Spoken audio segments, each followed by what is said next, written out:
Can we have a loud roar like a lion?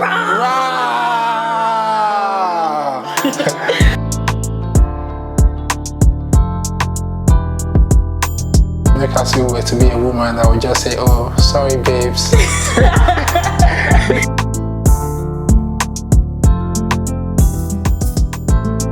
And there's all those sort of negative black stereotypes that you come across, like.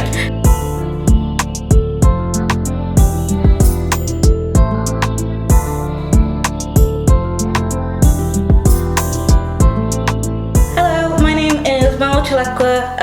I'm here with Tolu in Newcastle. I'm a northeast poet based around here. I live in Gateshead, and we are both here to talk about the poetry that we both resonate with and write a lot, which is poetry about like our race, upbringing, and where we feel like we belong and our identity, which is something which resonates both with us, I think. Yeah, it's a pleasure to talk to you today.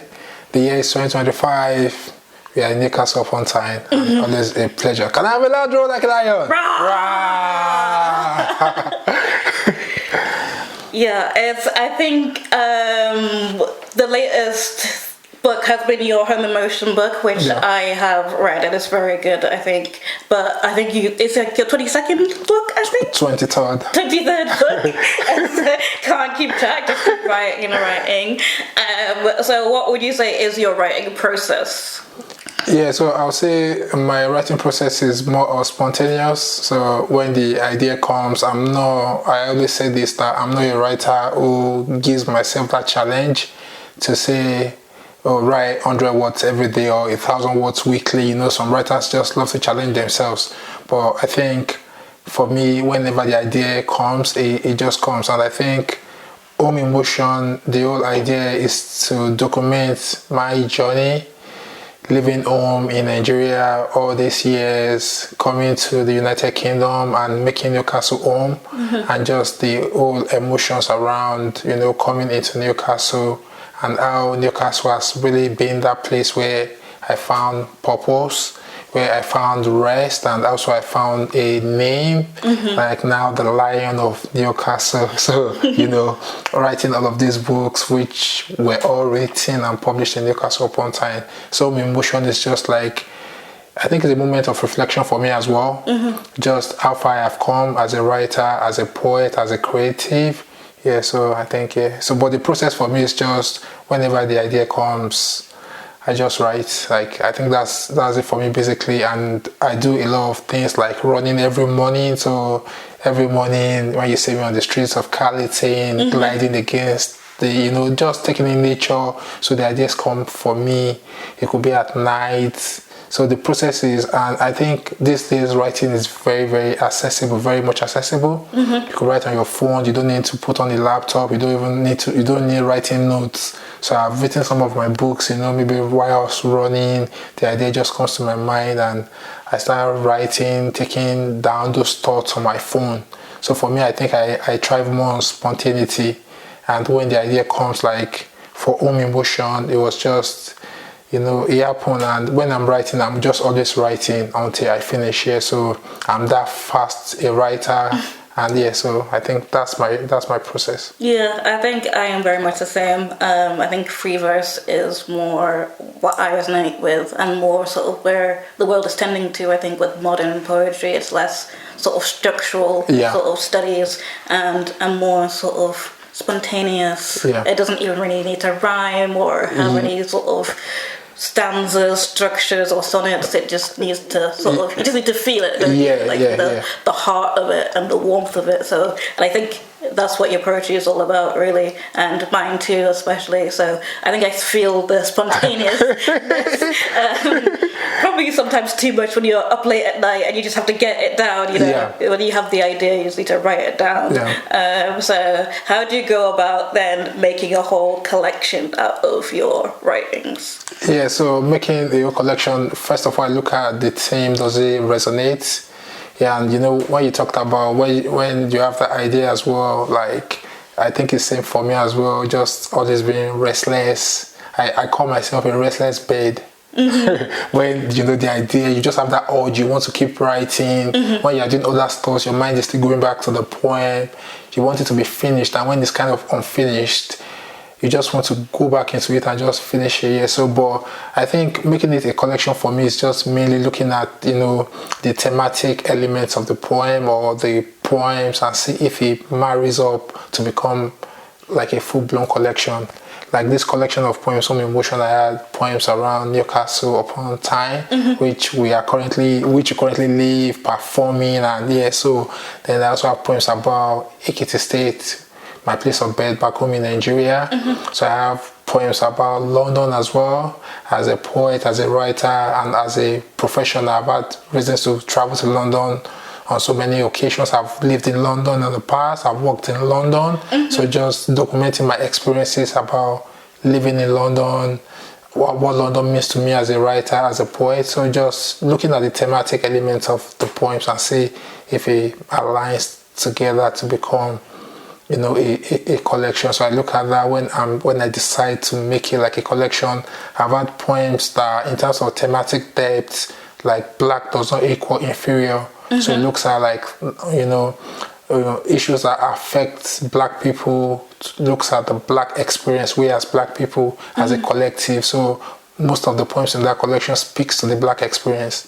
I have a poetry collection titled Everybody Don't Kolo Mental, means everyone is going crazy. Kolo mental is a Nigerian word that says, oh, if they say you don't kolo, that means it's like you're going crazy. Yeah. So now I'm saying everyone is going crazy, everyone is going mad. Yeah, so mainly I look at the thematic elements of the poems and see if it aligns. Then I have another collection on the Train to Hell, poems of sadness and grief.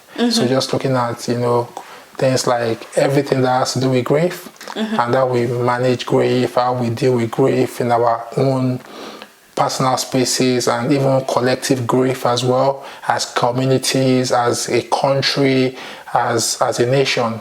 Yeah, so I just look at the element. If it marries up, then it becomes a full collection. I've written like a collection of poetry for young people. You need more than dreams, dealing with issues that affect young people. So basically, I just look at the elements. Do they align together? Do I have to break them like into different sections? Yeah, so, but I think my work mainly addresses issues like encapsulate the whole spectrum of the human experience, the things that affect all of us. Now I'm talking about my own migration story, which I'm sure a lot of people have read it and they also agree with some of the poems in there. So these experiences are universal, doesn't just affect me but affect people as well. So I think that's the beauty of storytelling, in that you write a poem and, you know, I could see myself in your own story, you could see yourself in my own story. Yeah, so for me, I think that's just the beautiful thing about writing as well. Yeah, I think I definitely identified with so many different things, especially the title, just Home in Motion, because home's not really a house or a place, it's sort of you make it your own. So we have similar experiences coming from Africa to the UK. So I was born in Zambia, I came to the UK and I spent my life dotted around several cities, but more recently I spent sort of 8 or so years in Nottingham before I came here. And yourself worked in London, so kind of similar, came from sort of southern cities and now we found ourselves here in Newcastle, making this one our home as well. So what would you say about Newcastle in particular, that you feel I've made this my home now? Yeah, I think Newcastle has been everything to me, and you know, I say like if Newcastle were to be a woman, I would just say, oh, sorry babes. Marry Newcastle if I could. Yeah, I'll just say hello babes. Would you be my woman? Yeah. So if I say in one of my poems in Dead Cat Don't Meow that if Newcastle were a damsel, I would be roaring out and air splitting. Will you say I do? Allow me to romanticize a city. You know, so to me, Newcastle is just that city that, you know, where this community of writers sheltered me in the days, the nights were forlorn. Poetry has always been my anthem, and the verses my soul dances to. So Newcastle for me is the land of my own dreams, in terms of achieving my dreams, becoming a writer of repute as well. Because when the story of my life is being documented, then Newcastle has to be like the flagship city. the place whereby all my dreams came into alignment. And to be fair, like when I was back home in Nigeria, I didn't have this kind of repute even as a writer. And for me to come into this city where I now have 23 published books, then it definitely holds a special place to my heart. And even for the poem that I shared with you, that the mortality poem that I talked about, like I said, I've fallen in love with my mortality, accepted its terms and conditions, like those who came before. And I said one day these beautiful chapters will be forever closed, and I'll be buried in Newcastle upon Tyne. And for me to say that, then that means the city really means like so much to me. Yeah. So it's a land where all my dreams have come to reality. All these books, these gems, they're now like, they give me joy as well, just seeing my names on these books, people reading my works all around the world. Yeah, it's a thing of joy. And for me, all of this happening in Newcastle is a dream come true for me. Yeah, I think it's very impressive, first of all. 23 books is not easy. But yeah, Newcastle especially does have that such like a warm and welcoming community that you don't really sort of find in other places. I think especially in the more southern cities, it can get more, especially racism is a big thing. But there is like a sort of far right movement in Newcastle as well. How has that made you sort of feel being, in a sort of society where these far right groups are sort of moving upwards now, and they think that they can have their say and tell us what we need to be, really? Yeah, for me, I think like when they come up with their rhetoric, then we have to like counter those narratives, those agendas, propaganda that they come up with, and that's why we as poets, we have the voice. We are able to like counter that narrative. In my poem, in the collection Black Does Not Equal Inferior, even before the spectacular rise of the far right movement, I talked about like these black voices cannot be silenced.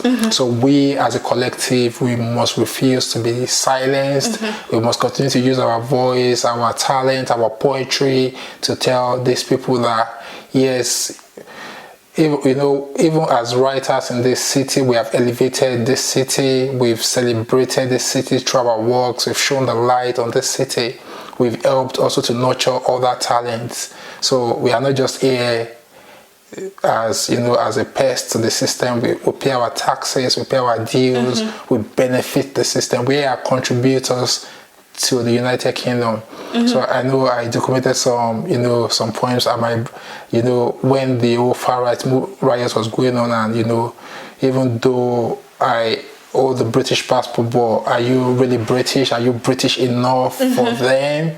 So these are the kind of questions that but I think we had a lot of allies within the community. When the riots, I had people messaging me saying, "Oh, Tolu, just you don't have to come. We are here. Matching with you, in solidarity with you." So I think those moments also mean a lot, even to us, to people like me. That we are not alone in this. Where there is a lot of hate, people are propagating hate. Then there's so much love for us. People see the value that we bring to the system, to the community as well, and I think that gives me tremendous joy. Yeah, I think that's important, like where like Martin Luther King said as well, like you can't combat hate with hate. You've got to combat it with love. You've got to combat darkness with light. And that's basically what we do with poetry. Our love of poetry shines that light in the midst of all the darkness that's in the world and all the far right rhetoric that they think that they can put us in the box to say this is who we are. We sort of push back and say no, this is who I am. And I think it's been sort of amazing just performing our poetry and just having people of all sorts of background, races, identities just come up to us and say, "Oh, I love what you did there." How does that make you feel? I think it's really good in terms of we even helping other poets, writers. I've performed on so many stages where people walk up to me to say, "Oh, it helped me build up my own self-confidence. When I saw you up there roaring and telling everyone else to roar, it helped me, you know, maybe people say they used to be timid before, but seeing the black guy up there roaring, everyone is shouting, everyone is screaming, that it means they also can do it. Yeah, so for me, I feel like having people give that feedback to say, yeah, we love your performance, we love your work, people buying my books from every, like, different races, it just gives me joy to say, yeah, I've not just created work for myself alone, and I've had like a lot of feedback even on my work all around the world, you know, the kind of emotions people feel when they read. Some laugh, some just, some do say, well, did you just wrote the points to make me laugh, you know, so different emotions, those that cry, and those who even just, you know, allies in solidarity, especially with Black does not equal inferior, you know, it really touched them. So seeing that your work is being celebrated all around the world, I think is a thing of like immense joy. Like just gives you joy that, yeah, people call you, perform, people give you feedback, others hear your work, they book you for more gigs, yeah, just because of the quality of your poetry, the quality of your performance, and your stagemanship as well, your stagecraft. Yeah, so yeah, we keep building, we keep elevating our work and elevating the community as well, because that's part of the principles I live by as well. Yeah, I think that's very important, and it's very powerful as well, especially to have someone cry at your poetry. Like I've had that before as well, which I used to hate because I'm like, why am I making people cry?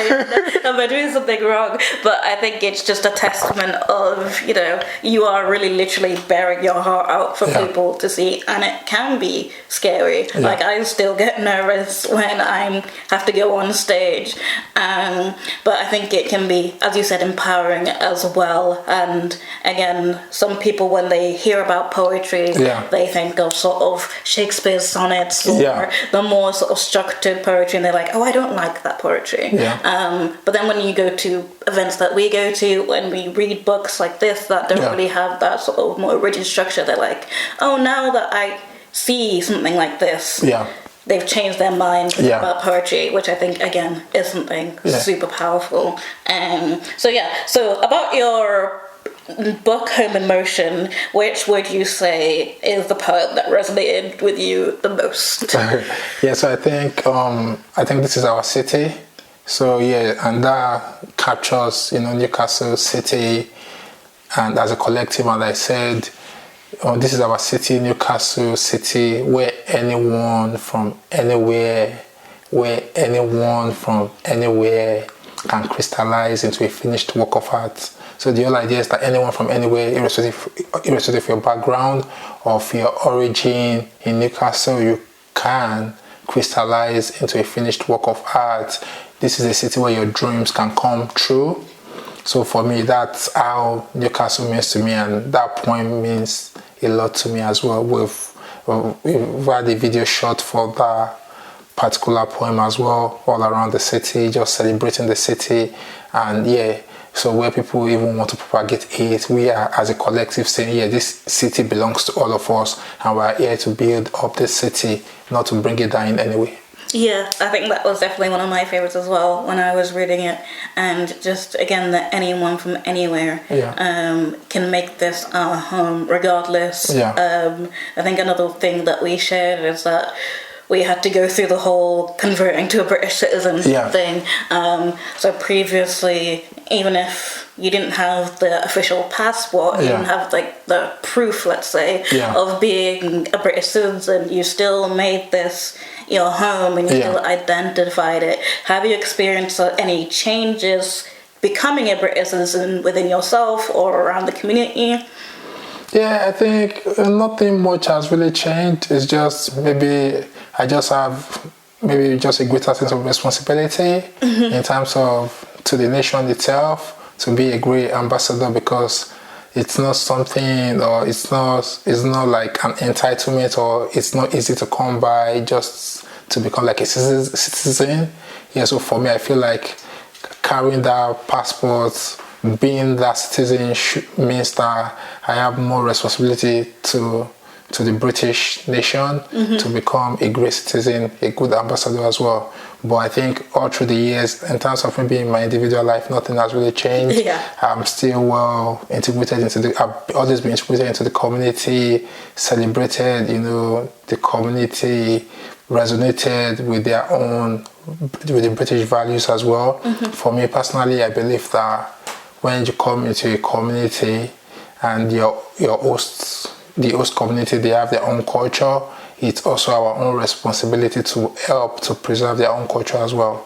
While we may have our own culture, things that we are already used to, and we are more like tilted towards our own culture, but it's very important that we preserve their own culture. I think I have a poem around like for people who just come into the UK and they feel like, they want to bring in their own ideologies or maybe their own warped ideologies. They want to overrun another country. For me, I feel like that's all shades of wrong. Like, that's very wrong. You must respect your host nation and also respect their own ideals, their own sense of community. Because, I think for me that's very important. Yeah, definitely. One of the British values is mutual respect and tolerance, and I think some people tend to forget that is, British. it didn't come from anywhere else. That is a British value that sometimes people tend to forget, because again, there's a million things that divide us, from race to class to gender and just everything under the sun, really, that you can say, I'm different from you, blah, blah, blah. But that we can use that to sort of connect with each other as well. Like, obviously, you're a man, I'm a woman. That doesn't mean that we can't still level with each other and understand each other how we're doing now. So I think that is definitely very important. And again, you can see it in this collection especially with your far right poem. Just sort of challenging those ideas in your own way, I think is really special. What do you think, if there was a far right person in the room, what would you say to them? I would just say British values, mutual respect, tolerance. We could all live in a world where love thrives and we ignore the hate. So for me, it's just to educate. Education kills ignorance. A lot of people perish for lack of knowledge. But when you educate people, and I think that's what we do mainly through our poems as well, educating people about just the values that they need to live by to become better humans, better citizens. So for me, I would say education over ignorance any day, anytime. That's one way to cure, because some people just feel like, it's just this one way approach or one way to address an issue. All migrants are the issues, they are taking away our jobs or all of this. But these people you think are not adding value to your economy. If you're dying or you're on the hospital bed, you're about to lose your life, you don't ask if your doctor is from India or is from Nigeria or is from Ukraine. You just want to get well soon. That's the whole idea. You don't say, you're not a white British doctor, then please just leave. I would rather die than you touching me. So if someone who is at the throes of death or is about to die doesn't say, I just want a white British doctor, then I don't think so. We should have a society whereby love thrives. And that's why I have books like, for even it's a children's book, if you have to be anything, be kind. But that's a message that resonates with every one of us as well, that kindness is the way to go. And we need to start spreading this message from a very young age to young children, because when they now grow up, they become more responsible adults. They see things further beyond the lens of, further beyond the lens of race, of AIDS. Then we build more. We have, as a collective, we have a society where love thrives, people looking out for the other person. Like you mentioned as well, the British values of mutual respect, tolerance, and I think even as a poetry community as well, that's the way we've engaged with each other, having a community where there's mutual respect for each other, where there's tolerance for each other, we all support each other and support each other's work as well. And I think that's a great way to build institutions, build societies, and build communities as well.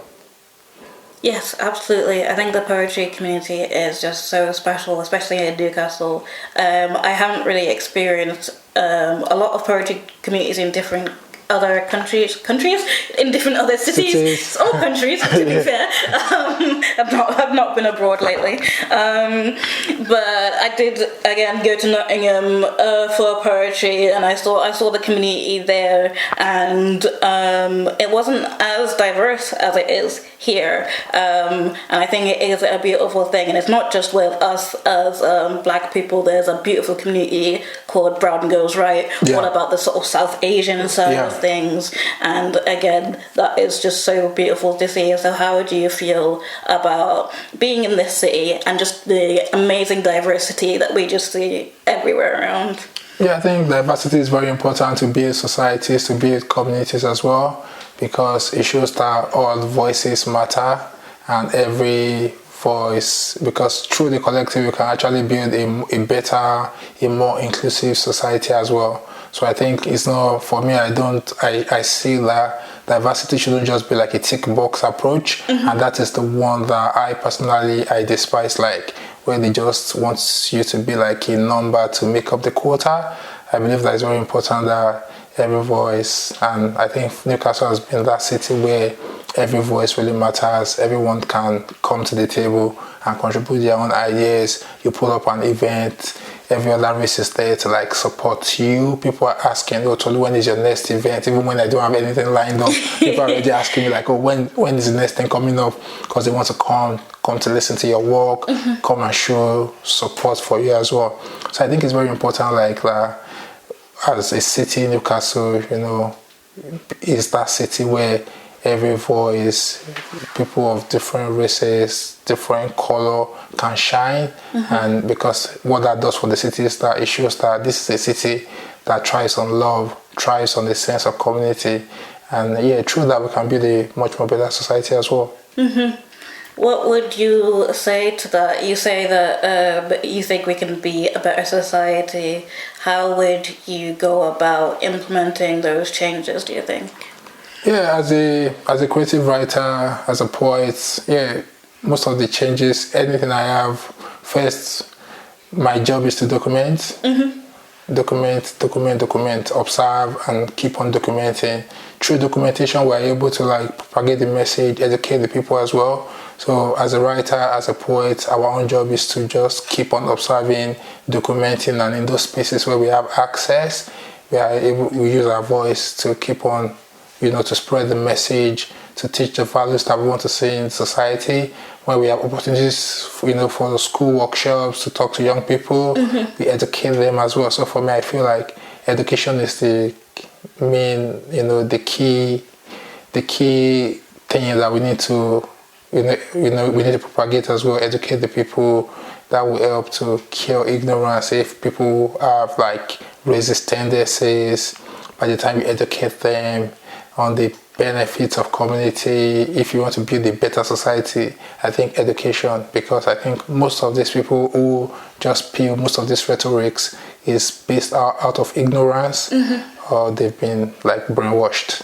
So for me, education is the key. Yeah, absolutely. I am also an educator, sort of in my day-to-day, as well as a poet, and I have seen sort of children call me something or call each other things, and you just get the sense of it's not really coming from them. Like racism, sexism, homophobia, that stuff isn't born. You know, you could get it from their father or get it from something they've read online. And I think especially technology can, you know, there's two sides of that coin.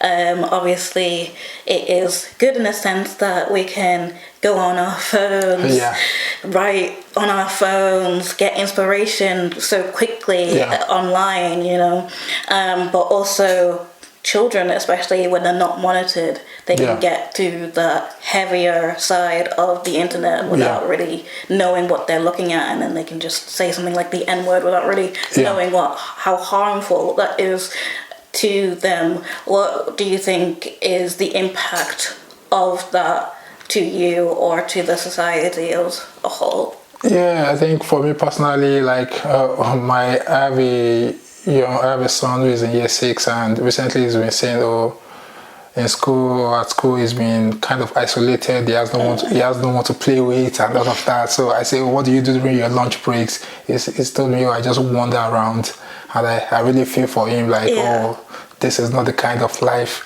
that I want for him, you know, just to be wandering around on lunch breaks. He has no one to play with and all of that.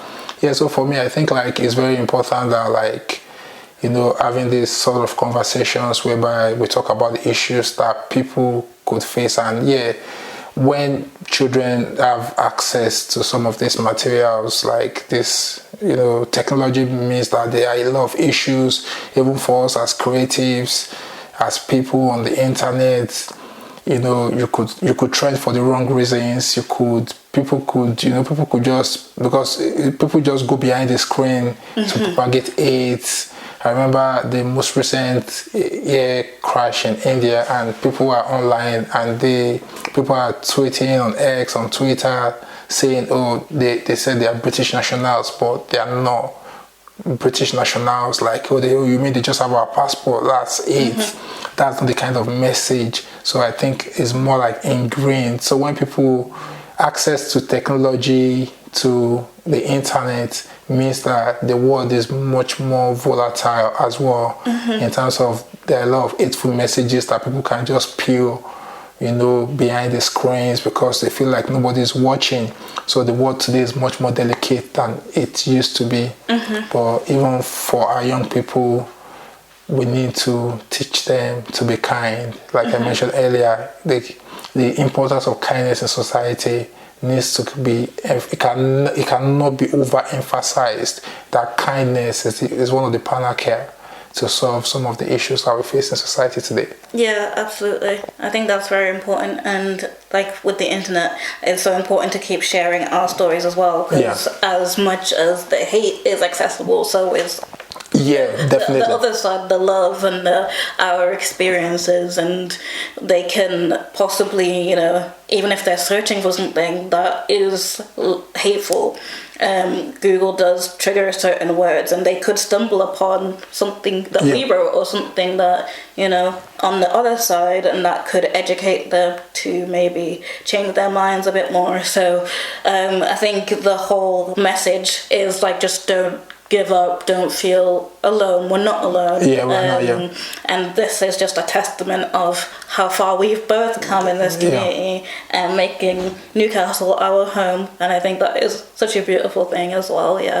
Definitely. I agree. Like, it's important for us to keep documenting our stories, to avoid derision. When you document, when you share these stories, then it means like, even years to come, generations to come, people get to hear about this event, these stories, and they could inspire the next generation of people even coming after us. Many years ago, decades ago, we had the Tolu A, Akinyemi, the Lion of Newcastle. We had a Mwelwa Chilekwa, who was a fiery voice, a great advocate who spoke up for our own people in Newcastle upon Tyne. So I think these stories are valid, and that's one of the importance of like documenting them as well. Of course, definitely. Should we read one? So let's read some of the poetry that... So we start with you, just read a couple, or however many you got, really. Okay, so I read Freedom Song. I am singing a freedom song, birthed from chaos and winds of fury.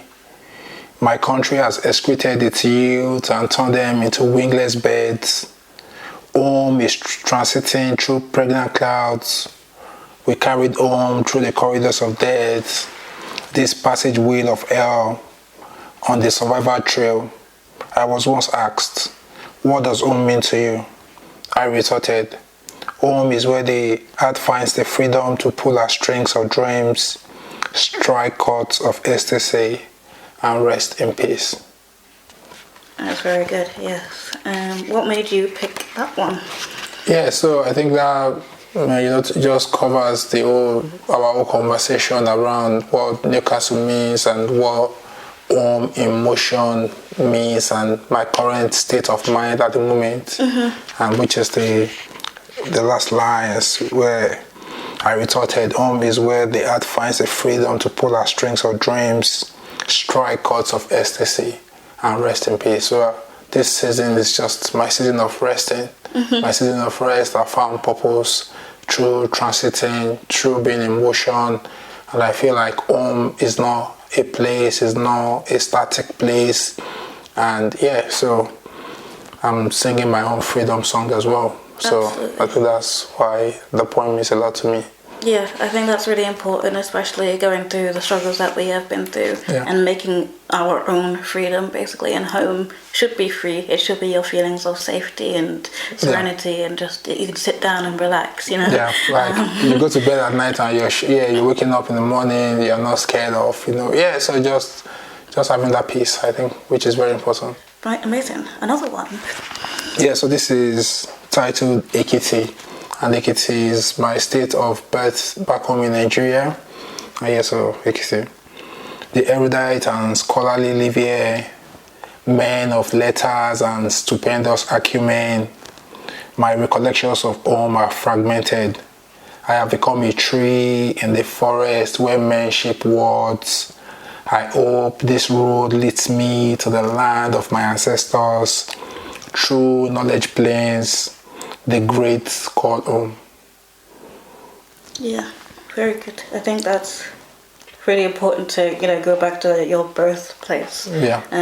I think a question that we often get asked is like, where are you from? Yeah. And difficult to answer. Yeah. It's like, because we identify with being, from lots of different places. Yeah. But having that as your birthplace and, just not forgetting that is technically, biologically, where you came from. Yeah. I think that is really powerful as well. And I think it's always important never to forget. Never to forget. And I think the next poem, just like the page after, is titled Ekiti Kete. So that's just like an acronym by which agree like people from where I come from, like we say something like, so if you say hello, people of Ekiti, so we say like Inyora o Ekiti Kete. So this poem is Ekiti Kete. English boy, never forget home, king and kid of vibrant histories, and the fountain of knowledge, tell the tales of sharpened axes, trailblazers, sons of our land, in your state, kismet alliance to smother enemies with hands of fire, tell grouping tales and dramatize the mundane. Ekiti boy, this is where it all began, never forget. Yeah, I love that. Yeah, and I think it's very important not to forget, because when we talk about being in Newcastle today, like I tell people, the fact that I'm in Newcastle today does not mean I cannot be in Ekiti tomorrow or be in Nigeria tomorrow. So because when you talk about home emotion, it means I don't intend to be static. I intend to keep moving. And life could happen that in years to come, I have to move back home to Nigeria. I have to be in another country. But I just carry that sense of responsibility that I'm not like, I don't want to restrict myself or confine myself to a particular space or a particular country to say this is where I will be like forever. I could wake up tomorrow and feel like, yeah, I need to be back home in Nigeria or be in Ekiti. So I think for me, that motion, that movement, being that restless bird who wants to experience new cities, new communities, I think that is where my strength really lies in, moving and not stop moving. I think that's really good, yes. I think it's really important to keep moving as well. Not necessarily physically keeping moving or moving house, but just, always educating yourself, always learning new things, adapting, learning new cultures. I think it would be dangerous for ourselves even to just keep our culture close, and this is like, no, this is the black culture, this is the white culture, this is the Asian culture. I think, again, a beautiful thing about Newcastle is just the merging of all the different cultures, and we're keeping on moving between, learning from each other, and I don't think that's at all a bad thing. The cultures are still present and not forgotten, but still we're intertwining them, and we're making something new, and that is beautiful. Amazing. Really, really beautiful. So my poem is called Where Am I From? And it's based on what we've been talking about as well. When they ask where are you from and I say here, they laugh, they joke and sneer, saying no, but really. And I'm there thinking, seriously? But to be polite, I just tell them I've been here most of my life. More than 18 years. I'm not like the tourists and the sightseers. My parents are here. My partner is here. I am from here. They roll their eyes and jeer and I just want to disappear, but they corner me and say, okay, but where are you born? And I give them a worn out smile and say, Zambia. An awkward pause, their gaze confused. Do you mean Gambia? They ask bemused. I suppress a sigh and grip my teeth. No, Zambia, Central Africa, with Zimbabwe right beneath. And they say, oh, Zimbabwe, no way. My great aunt visited there once. But I'm not from. Hey, is it true you guys still go on hunts? I shake my head, but they ignore me. My story created for me. And I want to shout, but that will just end poorly. Instead, I politely say, excuse me, slipping past them, they barely notice, too busy looking up safaris to visit. My hands push deep in my pockets and my thoughts begin to pivot. Where am I from? How do I respond when the next person comes? Yes, I can say Zambia, but it's a place I barely even remember. I last went when I was 6. I don't even have any pics. My last memory is of adding flour to some baking mix, and now my brain is in a twist because answering with Zambia conflicts with my own memories of Alton Towers, of spending hours in Nottingham Library, of meeting my life partner at Nottingham Trent, of him grabbing my hand and being content at the Baltic or Discovery or Beamish or at Bowling Alley, and not just with my memories but in my very own way of being. Yes, there is still that constant feeling of isolation because I'm born in a different nation and being curbed to damnation because my skin is darker than majority. But despite all that, I live my life quite normally. But there must be something wrong because I can't fluently speak my mother's tongue. I can say Isala Chivi, close the door, and ask Mulishani, how are you, but not much more. And I kind of feel like a lion without its roar, or a bunch of bullets without the gun. They say I failed as an African. They call me a raccoon, a coconut. They say I can't be one of them, but that's fine because I'm more than. Wow. Yeah, that was beautiful. Thank you very much. And I think I'll ask you your inspiration for that, but I think that's some of the challenges we face. Like when people they are still like asking you where are you from, where are you originally from, and people back home as well. You are not Zambian enough, you are not Nigerian enough, and you are not South African enough. And yeah, so I think that is always one of the challenges that we keep facing, where issues around identity, belonging, even longing and home, where people in your newfound city, your newfound home, and just want you to give your own thoughts around like the inspiration behind that poem and what led to that as well. Yeah, I think it's like a question that we're constantly asked, and I don't think it's just us. I think a big part of both of our identities is like our voices. Yeah. And I've been told before that I don't sound black. Yeah. And I think they meant it in a good way, but I don't really sound foreign, I guess is what they were trying to say. I sound like I'm from here. Yeah. I sound English, I sound polite, or and there's all those sort of negative black stereotypes that you come across, like especially with black men, just the need to be angry, and black women need to be sassy, and so especially over the phone, they're trying to sort of pick apart my accent because it is like a wide range of things. Sometimes I say things and I sound American because part of learning English is just watching TV, and most of the shows you see are American. So I get it often that, you're from America, and I'm like, no, never been. So I get a surprising. I've gotten European before, like Russian and all sorts. So I think like lots of foreign people identified with that, especially like even European people, even people from Ukraine and Asian people, just sort of when you talk to someone. And I think it's important to learn things, but when you're asking a question, you just need to be mindful of how you're asking it. Yeah. I think when a person gives you the answer, take it as face value. Yeah.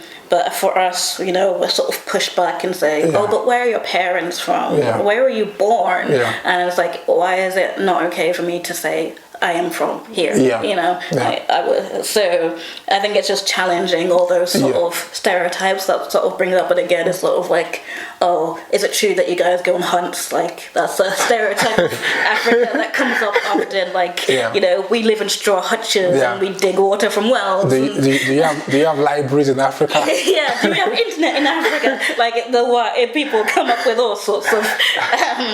but honestly, I would just encourage anyone to just go visit Africa, go visit Nigeria, go visit Zambia, because they're just so beautiful countries out there. Beautiful. And, you know, you can see just buildings like this. And people, I think, would be very surprised to see that.